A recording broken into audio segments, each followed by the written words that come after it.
বাঘের গায়ে এতটাই ক্ষমতা ছিল যে পশুপাখিরা ভয়ে ছুটে পালাতো এবং থরথর করে কাঁপত।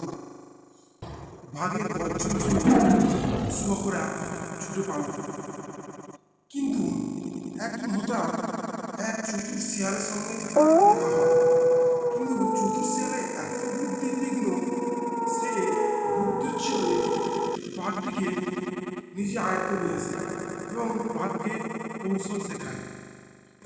তারপরে তারা একসাথে জঙ্গলে রক্ষ হয়ে উঠল। শক্তি আর জ্ঞানের এক সুন্দর মিলন, সবুজ অরণ্যের ছাড়ে।